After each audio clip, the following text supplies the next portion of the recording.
मेरा नाम हरबीर सिंह है। मैं शाहबाद मारकंडा डिस्ट्रिक्ट कुरुक्षेत्र हरियाणा से हूँ। मैं सिख खानदान से बिलोंग करता हूँ। वैसे तो खेती की हमारी बैकग्राउंड रही है।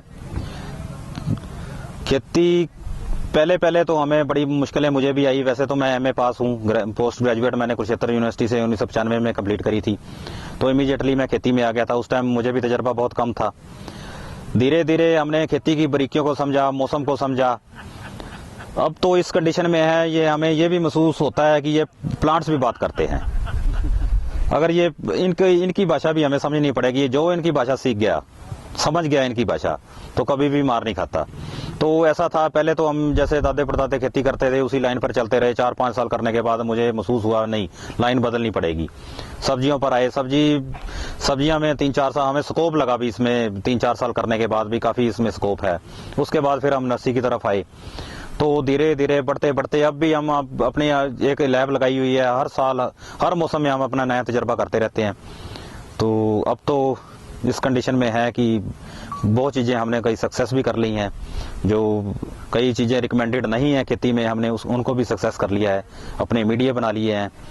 तो अब धीरे धीरे काम बढ़ ही रहा है जी। आज जो आप खेती कर रहे हैं, एक प्रोग्रेसिव फार्मर हैं, इसकी प्रेरणा कहाँ से मिली, ट्रेनिंग कहाँ से ली आपने, और कैसे आप इतना सक्सेसफुल हो गए?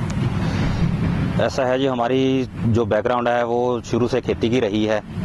मैंने अपने खेती का जो सफ़र था 1995 से शुरू किया था। पहले 4-5 साल मैंने खेती करने के बाद मुझे महसूस हुआ कि ये घाटे का सौदा होता जा रहा है। तो मैंने 2005 में नर्सरी का काम शुरू किया। मुझे ये लगा कि सब्जी के फील्ड में आया जाए। पहले वैसे तो मैंने 2000 से वेजिटेबल का काम शुरू किया।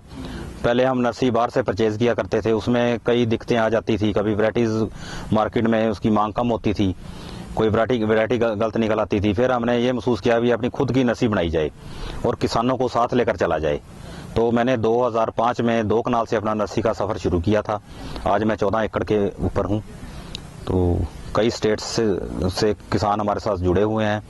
लगभग 8-10 हज़ार के करीब किसान हैं जो हमसे जुड़े हुए हैं। हमारी कई स्टेट्स में अब नर्सरी जाती है।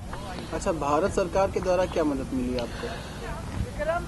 ऐसा है, जब हमने ये नर्सरी का काम शुरू किया, पहले हम हॉर्टिकल्चर के संपर्क में आए, हॉर्टिकल्चर डिपार्टमेंट के संपर्क में आए। इनसे हमने पहले इरिगेशन के ऊपर जैसे स्प्रिंकलर लगवाए। शुरू में इरिगेशन के ऊपर 90% सब्सिडी थी। हमने फर्स्ट टाइम इनसे सब्सिडी ली। तो उसके बाद जैसे हमने नेट हाउस लगाया, इसके ऊपर 65% हमने सब्सिडी ली। तो टाइम के अकॉर्डिंग जो भी इनकी सहूलतें होती हैं, ये हमें पता लगती रहती हैं और हम इनका लाभ लेते रहते हैं जी। तो अभी आप अपनी नर्सरी में कौन कौन सी फसलें या क्या क्या उगाते हैं? मेरे पास तकरीबन ऑल वेजिटेबल की नर्सरी होती है। जैसे chilli, capsicum, onion, tomato, brinjal, cauliflower, cabbage, हर तरह की नर्सरी अपने पास होती है।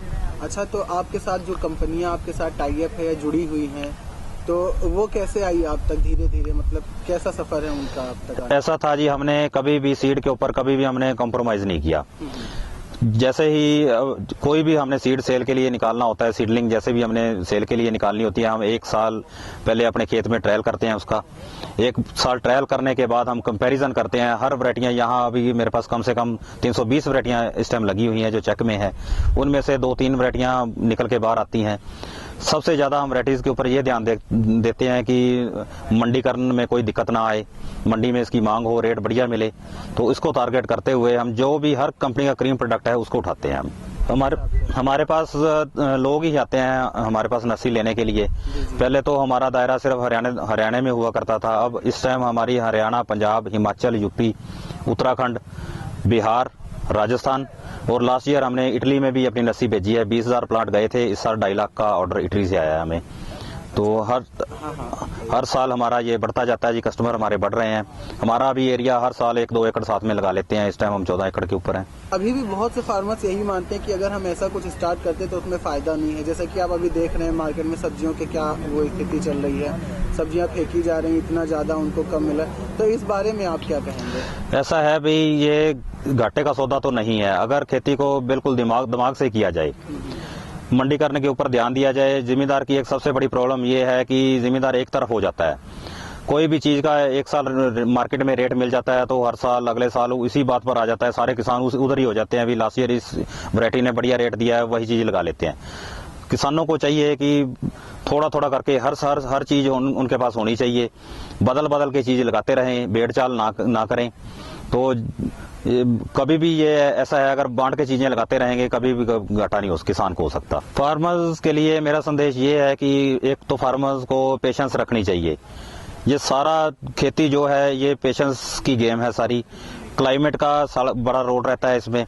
तो जिम्मेदार जो सबसे पहले अपनी पेशेंस खो देता है, सब्जी एक साल घाटा दे जाती है, अगले साल वो लगाता नहीं, जबकि जो चीज की मांग कम रही हो अगले साल उसको वही चीज लगानी चाहिए।